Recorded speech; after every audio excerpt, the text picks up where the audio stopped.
നമസ്കാരം viewers, service ബ്ലോഗിന്റെ പുതിയൊരു വീഡിയോയിലേക്ക് സ്വാഗതം. ഞാൻ വീണ്ടും ലുലു മാളിലേക്ക് എത്തിയിരിക്കുകയാണ്.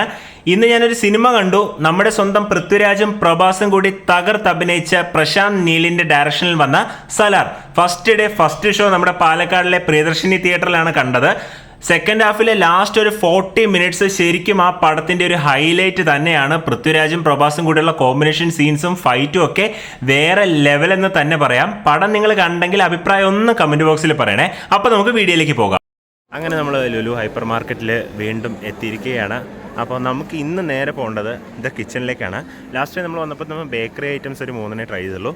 ഇന്ന് നമ്മൾ കിച്ചൺ സെക്ഷനിലേക്ക് പോയിട്ട് 200 റുപ്പീസിന് എങ്ങനെ ഫുഡ് കഴിക്കാം, ലുലുവിലെ കിച്ചണിൽ നിന്ന് 200 രൂപയ്ക്ക് എങ്ങനെ വയറ് നിറയെ ഫുഡ് കഴിക്കാം എന്നാണ് നമ്മൾ നോക്കാൻ പോകുന്നത്. അപ്പോൾ നേരെ കിച്ചണിലേക്ക് പോകാം. അപ്പോൾ ആദ്യം നമ്മൾ വാങ്ങിക്കാൻ പോകുന്നത് 75 റുപ്പീസിന് 250 ഗ്രാംസ് പനീർ ടിക്ക ബിരിയാണിയാണ്. അപ്പോൾ ബാക്കിയുള്ള ക്യാഷിന് നമുക്ക് ഇവിടുന്ന് എന്തെങ്കിലും ഒരു ചെറിയ സൈഡ് ഡിഷ് നോക്കാം. ഇവിടെ ചില്ലി പനീറുണ്ട്, പിന്നെ വെജിറ്റബിൾ മഞ്ചൂരിയൻ ഡ്രൈ. അപ്പോൾ അത് കഴിഞ്ഞിരിക്കുകയാണെന്ന് തോന്നുന്നു. ഞാനോട് ചോദിക്കട്ടെ, ചേട്ടാ വെജിറ്റബിൾ മഞ്ചൂരിയൻ ഇല്ലേ? വെജിറ്റബിൾ മഞ്ചൂരിയൻ ഉണ്ടോ? ഡ്രൈ. പനീർ ടിക്ക ബിരിയാണി 250 ഗ്രാംസിനാണ് 75. അപ്പോൾ ഇത് എത്രയാ 278 ഉണ്ടായിരുന്നു, അതുകൊണ്ട് 83 ആയി. വെജിറ്റബിൾ മഞ്ചൂരിയൻ ഡ്രൈ, അവർ ഡ്രൈ ആയിട്ട് മഞ്ചൂരിയൻ ബോൾസ് അവിടെ ഫ്രൈ ചെയ്ത് വെച്ചിട്ടുണ്ടായിരുന്നു. അതിന് മേലേക്ക് ജസ്റ്റ് ഗ്രേവി ഒഴിച്ചതാണ്. അപ്പോൾ അതിന് 75. ഇപ്പോൾ ഏകദേശം 160 റുപ്പീസ് ആയിട്ടുണ്ട്. ഇനി 40 രൂപയുണ്ട്. അപ്പോൾ നമുക്കത് ഹൈപ്പർ മാർക്കറ്റിൽ നിന്ന് എവിടെയെങ്കിലും ഏതെങ്കിലും ഒരു ഡ്രിങ്ക്സ് എടുക്കാം. തൽക്കാലം ഡ്രിങ്ക്സ് മാറ്റിയിട്ട് ഇവിടെ ഫ്രഷ് വാട്ടർമെലൺ സ്ലൈസ് ചെയ്ത് വെച്ചിട്ടുണ്ട്. അതിന് 26 രൂപയാണ്. അപ്പോൾ നമ്മൾ അത് ഒരെണ്ണം എടുക്കുന്നുണ്ട്. ഇപ്പോൾ കറൻ്റ്ലി 186 രൂപയാണ് നമ്മളുടെ കയ്യിൽ ബില്ല് വരാൻ പോകുന്നത്. അപ്പോൾ ബാക്കി എത്രയാണ് നമ്മുടെ കയ്യിലുള്ളത്? 14 രൂപയുണ്ട്. അപ്പോൾ നമുക്ക് 10 രൂപയ്ക്ക് ഒരു ചോക്ലേറ്റ് കൂടി എടുക്കാം ഡെസേർട്ടായിട്ട്. 10 രൂപയുടെ ചോക്ലേറ്റ് തപ്പി വന്നപ്പോഴത്തേക്ക് കണ്ണിൽ മഞ്ച് കിട്ടി. അപ്പോൾ നമുക്ക് 5 രൂപയുടെ മഞ്ച് 2 കൊടുക്കാം. അപ്പോഴും നമ്മുടെ കയ്യിൽ ഏകദേശം 6 രൂപ ബാക്കിയുണ്ട്. നമുക്ക് ഒരു മഞ്ച് കൂടി എടുക്കാം. 15 രൂപയ്ക്ക് മഞ്ച്. അപ്പോൾ നമ്മൾ വാട്ടർമെലൺ സ്ലൈസ് വാങ്ങിയിട്ടുണ്ട്, വെജ് മഞ്ചൂരിയൻ വാങ്ങിയിട്ടുണ്ട്, പനീർ ബിരിയാണി വാങ്ങിയിട്ടുണ്ട്, മഞ്ച് വാങ്ങിയിട്ടുണ്ട്. ഇത്രയും കൂടി കറക്റ്റ് 200 റുപ്പീസ് ആയിരിക്കണം ബില്ല് വരുന്നത്. നമുക്ക് നേരെ ബില്ലിംഗ് കൗണ്ടറിലേക്ക് പോവാം. 200-ന് പർച്ചേസ് ചെയ്യാൻ നോക്കിയപ്പോൾ ആ 3 മഞ്ച് എടുത്തത് കൊണ്ട് 201 രൂപയായി. പക്ഷേ അത് കുഴപ്പമില്ല, കാരണം ഹൈപ്പർ മാർക്കറ്റിൽ നമ്മൾ പർച്ചേസ് ചെയ്തത് പനീർ ടിക്ക ബിരിയാണിയും വാട്ടർമെലണും പിന്നെ ആ മഞ്ചൂരിനും മാത്രമാണ്. അപ്പോൾ അത് അണ്ടർ 200 തന്നെയാണ്. 2 മഞ്ച് എടുത്തിരുന്നെങ്കിൽ എന്തായാലും 200-ന് മേലെ പോയിരിക്കില്ല. അപ്പോൾ നമുക്ക് നേരെ ഈ ഫുഡ് എടുത്തിട്ട് ഫുഡ് കോർട്ടിൽ പോയിരുന്ന് കഴിച്ചു നോക്കാം. ഫുഡ് കോർട്ടിൽ അത്യാവശ്യം നല്ല തിരക്കുണ്ടായിരുന്നു, ലഞ്ച് ടൈം ആയതുകൊണ്ട്. എന്നാലും ഒരുവിധം ഒരു സീറ്റ് കണ്ടുപിടിച്ച് ഇരുന്നു. നമുക്കപ്പോൾ ആദ്യം ഇതൊക്കെ ഒന്ന് അൺറാപ്പ് ചെയ്യേണ്ട പരിപാടിയുണ്ട്, അത് ചെയ്യാം. അങ്ങനെ നമ്മളെല്ലാം അൺറാപ്പ് ചെയ്ത് വെച്ചു. അവിടെ പനീർ ടിക്ക ബിരിയാണി മാത്രമല്ല, ലെമൺ റൈസ് ഉണ്ടായിരുന്നു, വെജ് ഫ്രൈഡ് റൈസ് ഉണ്ടായിരുന്നു, നൂഡിൽസ് ഉണ്ടായിരുന്നു. അതൊക്കെ ആയിരുന്നിരിക്കും ഒരുപക്ഷെ ഈ വെജ് മഞ്ചൂരിയൻ്റെ കൂടെ കോമ്പിനേഷൻ. ബട്ട് പനീർ ടിക്ക ബിരിയാണി കുറച്ച് ഒരു എന്താ പറയുക, ഇവിടെ എങ്ങും കണ്ടിട്ടില്ലാത്തതുകൊണ്ട് ഞാനിപ്പോൾ അത് വാങ്ങിയതാണ്. അപ്പോൾ ആദ്യം വാട്ടർമെലൺ തന്നെ കഴിച്ചു നോക്കട്ടെ, എന്നെ നോക്കട്ടെ. ഇത് അവിടെ കൂളറിലിരുന്നാണ്, അതുകൊണ്ട് തന്നെ നല്ല തണുപ്പുണ്ട്. ഇന്ന് പാലക്കാട് നല്ല ചൂടാണ്. അപ്പോൾ ഈ ചൂടിൽ ഈ ഒരു വാട്ടർമെലൺ നല്ലൊരു എന്താ പറയുക, ഇപ്പോൾ കുറച്ച് ക്ഷീണിച്ച് വിശന്ന് വന്നിരിക്കുകയാണ്. അപ്പോൾ ഈ ഒരു വാട്ടർമെലൺ കഴിച്ചാൽ ഒന്ന് ഫ്രഷ് ആവും. എന്ന സമയത്ത് ഈ ടേബിള് ഫുള്ള് എന്താ പറയുക, അലങ്കോലമായിട്ട് കിടക്കായിരുന്നു. ഒരാൾ കഴിച്ച് കഴിഞ്ഞിട്ട് പോയതേ ഉണ്ടായിരുന്നുള്ളൂ.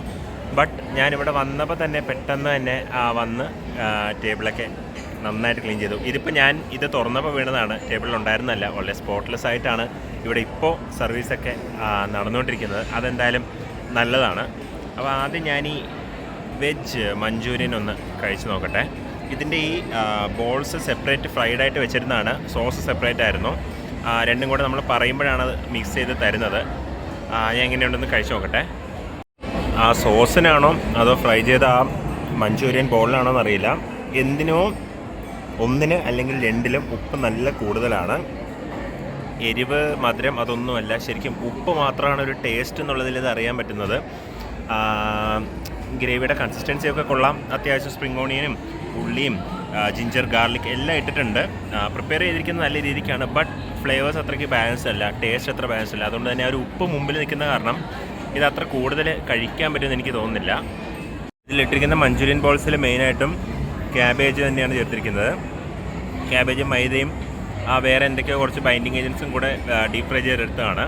മഞ്ചൂരിയനിൽ പ്രത്യേകിച്ച് ഇങ്ങനെ ഇതുണ്ട് എന്ന് പറയാനുള്ള ഒന്നും തന്നെ ഇതെന്ന് അറിയുന്നില്ല. ഉപ്പ് തന്നെയാണ് മെയിനായിട്ടുള്ള ഡ്രോബാക്ക്.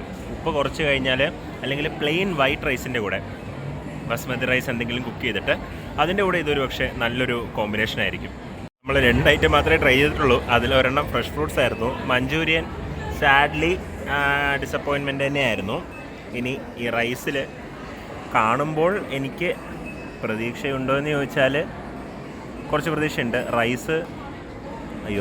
ഇത് റൈസ് വിട്ടല്ല ഇരിക്കുന്നത്. ഒരു കഷ്ണ റൈസാണ് ഇതിൽ നിന്ന് കിട്ടിയത്. നോർമലി ബിരിയാണി എന്ന് പറയുമ്പോഴത്തേക്ക് റൈസ് ഇങ്ങനെ ക്ലമ്പായിട്ട് കിടക്കാറില്ല. പക്ഷേ ഇതിൽ നിന്ന് അതൊരു ക്ലമ്പ് കിട്ടി. ബിരിയാണി ഫ്ലേവറിങ് ചേർത്ത ബിരിയാണിയാണ്. ആ ഒരു നാച്ചുറൽ നമ്മൾ പട്ടയം ഗ്രാമ്പൂ ഒക്കെ ഇട്ട് വരുന്നൊരു ഫ്ലേവറല്ല. ബിരിയാണി ആർട്ടിഫിഷ്യൽ ഫ്ലേവർ ചേർത്തിട്ടുള്ള ബിരിയാണി തന്നെയാണ്. ഇനി ഇതിലെ പനീർ പീസ് ഒന്ന് കഴിച്ച് നോക്കട്ടെ. കാരണം പനീർ ടിക്ക എന്നല്ലേ പറഞ്ഞത്. അപ്പോൾ പനീർ ടിക്ക തന്നെയാണോ ഇതൊന്നൊന്ന് അറിയണമല്ലോ. ഇത് പ്ലെയിൻ പനീർ പീസാണ്. പനീർ ടിക്കയുടെ ആയിട്ടുള്ള സ്മോക്കിനെസ്സോ സ്പൈസിനെസ്സോ പുളിപ്പോ ഒന്നുമില്ല. ഇത് പ്ലെയിൻ പച്ച പനീർ നിങ്ങൾ കണ്ണടച്ച് എങ്ങനെ കഴിക്കുമോ അതേപോലെയാണ് ഈ ഒരു പനീർ പീസ് എനിക്ക് തോന്നിയത്. ഇതിൻ്റെ കൂടെ സലാഡോ അച്ചാറോ ഒന്നും കിട്ടത്തില്ല. ഈ ഒരു ബിരിയാണി മാത്രമേ കിട്ടത്തുള്ളൂ. ആ ഒരു സലാഡിൻ്റെ ഒരു പുളിപ്പ് എന്തെങ്കിലും ഉണ്ടായിരുന്നെങ്കിൽ ഈ ഒരു ബിരിയാണി പക്ഷേ എനിക്ക് കഴിക്കാൻ പറ്റുമായിരുന്നു. എന്തായാലും ഞാനിത് കഴിക്കും. കാരണം നമ്മൾ കാശ് കൊടുത്ത് വാങ്ങിച്ചല്ലേ, കഴിക്കാണ്ടിരിക്കാൻ പറ്റില്ലല്ലോ. ഈ ബിരിയാണി ഈ മഞ്ചൂരിയനും കഴിക്കാൻ പറ്റാത്തൊരു വിഷമത്തിൽ ഇവിടെ ഉണ്ടായിരുന്ന വാട്ടർമെലൺ ഞാൻ മുഴുവൻ കഴിച്ചു തീർത്തു. എന്തായാലും നല്ല ടേസ്റ്റ് ഉണ്ടായിരുന്നു. നല്ല ഫ്രഷ് ഫ്രൂട്ടായിരുന്നു തോന്നുന്നു. അപ്പോൾ എന്തായാലും ഇതിൽ നമുക്ക് ഇത് രണ്ടും കൂടി ഒന്ന് മിക്സ് ചെയ്ത് നോക്കാം. കാരണം ബിരിയാണിക്ക് ഫ്ലേവർ ഇല്ല, മഞ്ചൂരിയനാണെങ്കിൽ ഭയങ്കര ഉപ്പ്.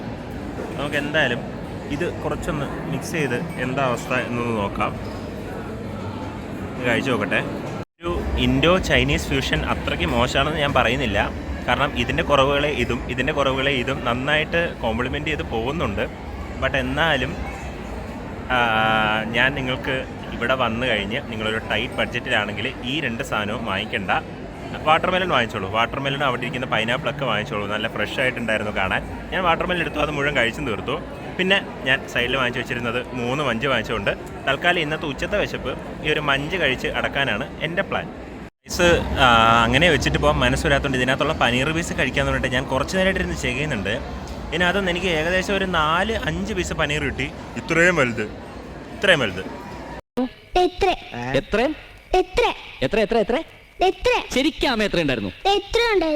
അപ്പോൾ പനീർ പീസ് കഴിച്ചു.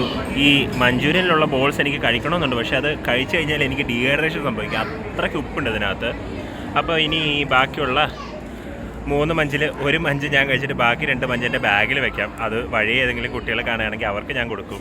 അങ്ങനെ ഫുഡ് കോർട്ടിൽ നിന്ന് നമ്മൾ പുറത്തിറങ്ങി 200 രൂപയ്ക്ക് എങ്ങനെ വയറ് നിറയെ ഭക്ഷണം കഴിക്കാം എന്നുള്ള ഒരു വീഡിയോ ആയിരുന്നു ഞാൻ പ്ലാൻ ചെയ്തത്. പക്ഷേ ഇതിപ്പോൾ വയറ് നിറഞ്ഞില്ല, 200 രൂപ പോവുകയും ചെയ്തു. ആകെ വാങ്ങിച്ചാൽ വാട്ടർമെലണും മഞ്ചും മാത്രം അടിപൊളി എന്നുള്ള സിറ്റുവേഷൻ ആയിരുന്നു. ശരിക്കും വളരെ നല്ല ഒരു ഹെൽപ്ഫുള്ളായിട്ടൊരു വീഡിയോ ചെയ്യണം എന്നുള്ള മനസ്സോട് തന്നെയാണ് ഞാൻ ലുലുവിലേക്ക് തിരിച്ച് വന്നത്. പക്ഷേ സാഡ്ലി ഡിസപ്പോയിൻറ്റഡ് ആയിട്ടാണ് പുറത്തേക്ക് വരുന്നത്. എന്താണ് ഇഷ്യൂ എന്നെനിക്കറിയില്ല. ക്വാളിറ്റി കൺട്രോൾ ഇഷ്യൂ ആയിരിക്കാം. കാരണം ഒരുപാട് ബൾക്കായിട്ട് അവർ മാനുഫാക്ചർ ചെയ്യുന്ന കാര്യങ്ങളല്ലേ, ഒരുപാട് ക്വാണ്ടിറ്റിയിൽ, പിന്നെ അഫോർഡബിൾ പ്രൈസസിൽ കൊടുക്കണം എന്നുള്ളൊരു ഒരു എയിം കൂടെ അവർക്കുണ്ടായിരുന്നു. ബട്ട് എന്നാലും ഞാൻ പറയുന്നു, എവിടേക്കോ ചെറുതായിട്ട് ക്വാളിറ്റിയുടെ ഇഷ്യൂസ് വന്നിട്ടുണ്ട്. ടേസ്റ്റ് അവർ ഫോക്കസ് ചെയ്യാതെ തന്നെയാണ് ചെയ്തേക്കുന്നത്. സോ വീഡിയോ ഇഷ്ടമായാൽ തീർച്ചയായിട്ടും ലൈക്ക് ചെയ്യുക. നിങ്ങളുടെ അഭിപ്രായങ്ങൾ കമൻറ്റ് ചെയ്യുക. വീഡിയോ നിങ്ങളുടെ ഫ്രണ്ട്സിനും ഫാമിലിക്കും ഷെയർ ചെയ്ത് സപ്പോർട്ട് ചെയ്യുക. എൻ്റെ ചാനൽ ഇതുവരെ സബ്സ്ക്രൈബ് ചെയ്തിട്ടില്ലെങ്കിൽ ഒന്ന് സബ്സ്ക്രൈബ് കൂടി ചെയ്യുക. മറ്റൊരു വീഡിയോയിൽ കാണുന്നവരെ താങ്ക് യു, ബൈ.